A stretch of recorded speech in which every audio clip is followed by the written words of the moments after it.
With most TV shows, the second season is usually the best. The writers, actors, and director are still figuring things out in the first season. It's mainly world building and setups, so season 2 is the time to step it up. Merlin's best season, however, isn't until season 4, so what's wrong with this? Well, the term Flanderization perfectly summarises the issue. The official definition is the process through which a fictional character's essential traits are simplified over the course of a serial work. Usually this takes time to happen, but Merlin somehow does this in the second season. An example of this, Arthur's treatment of Merlin somehow gets worse. Merlin is literally letting Arthur step on him. How did this happen? They've undone all the development from the last season. It becomes a very one-sided friendship. Arthur is just genuinely mean, and because Merlin's just taking it, he comes off more as a bully than he did the last season. I mean, look at this scene. Merlin. Sorry? Not the right answer. What? Generally, the characters seem to be doing impressions of themselves. In the episode Lancelot and Guinevere, Merlin isn't bothered at all that Gwen is kidnapped. The characters' care for each other is so inconsistent, and when they don't care, the audience knows that there's no real stakes and have no reason to care themselves. Because of this, the season starts out much weaker than the last. Merlin is also a very passive character this time. He's a side character to everyone else's stories, whereas in the first season he had a lot more agency and actively made the decision to help, rather than people just dragging him along.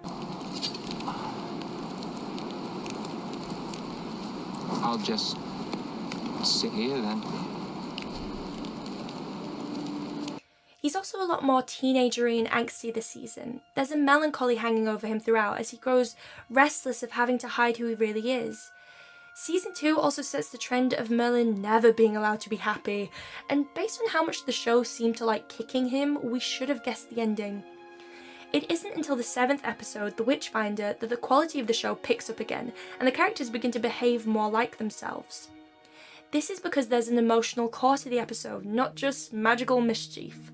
This is proven further by the episode right after Sins of a Father, where Arthur is told the truth of how his mother died, that he's born of magic, and we get this incredible scene between Uther and Arthur.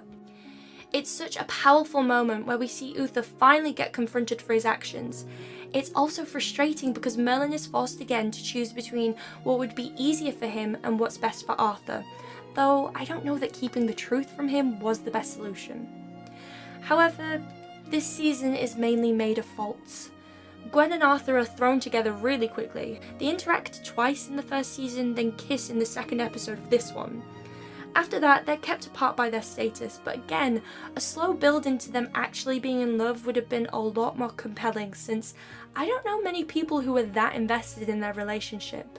The writers thankfully dropped the Morgana and Arthur romance, but it is interesting to watch as Gwen replaces Morgana in the narrative's function as Arthur's love interest and moral compass. Morgana and Arthur's friendship is forced to take a backseat, as is Merlin and Gwen's. It enforces this idea of Arthur not only needing a wife, but a mother as well, and that's what Gwen provides.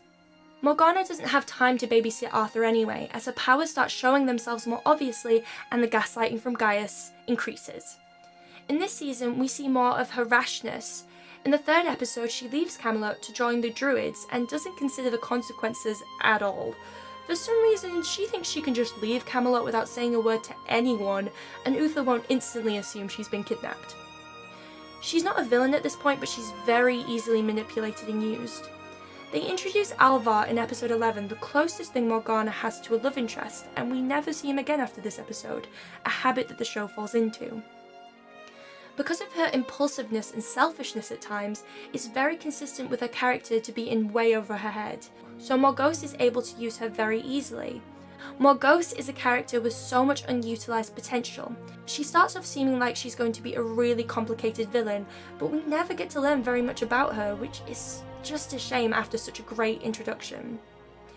I want to quickly mention Gwen and Morgana's relationship. They have very sweet moments together, but not nearly enough attention. We only ever see a very surface level friendship, and this causes problems later. The season does set up Odin, which is a nice thread that eventually gets paid off, and there are some great moments. A special shout out to the Beauty and the Beast two-parter. I don't know whose idea it was, but they made choices, and this is still one of the best moments from the show.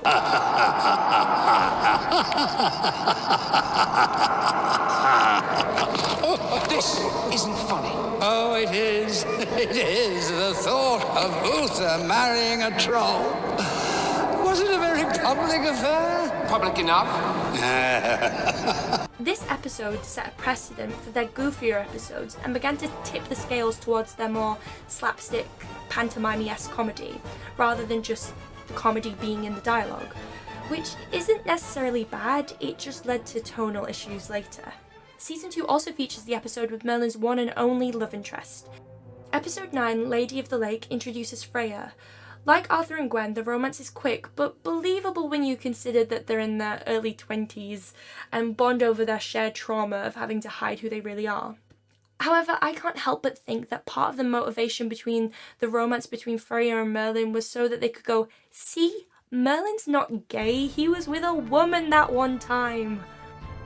The penultimate episode of this season, The Fires of Idirsholis, has Merlin backed into a corner, as Morgana has been unwittingly used by Morgause for a spell, and the only way to break it is to kill her. In my last video, I blamed Merlin for not attempting to reason with Morgana, and I still think that definitely could have been an option. It's genuinely heartbreaking watching his internal conflict as he is forced to take on this for the greater good attitude. I also think it's such a quietly intense moment and one of the most memorable ones from the show. I personally love when the climax of an episode lies in emotion and not action. In the end though, he isn't able to go through with it. He causes the damage, but his good heart is his downfall as he gives Morgause the poison so she can create an antidote and save Morgana. Now, the only reason Merlin knew how to stop Morgause was because, as usual, he went to Kilgara, but this time he's forced to keep his promise of releasing him. Throughout this season, there's an impending sense of doom as Merlin knows he is running out of time and will eventually have to set the dragon free. The finale shows the direct consequences of this action. Kilgara's motivations are very confusing because once he is released, he attacks the kingdom as revenge for his capture. But does that mean he never actually believed in Albion and Merlin's destiny? It was just like a means to an end? Or perhaps he still wanted it but first wanted to get revenge on Camelot? The dragon is yet another character that needed much more attention. Merlin becoming a dragon lord was also a nice concept. It's a shame though that they introduced his father just to kill him off. We get to hear Merlin speaking the dragon language for the first time, and honestly, I don't think anyone but Colin Morgan could have pulled that off because he fully commits to it. Dragon! Nandinikai! Kai miss Epsipas! Imala! Krat! Gatosta hopo! Caris! Overall, this is a pretty shoddy season, yet it still has some of the most iconic moments, so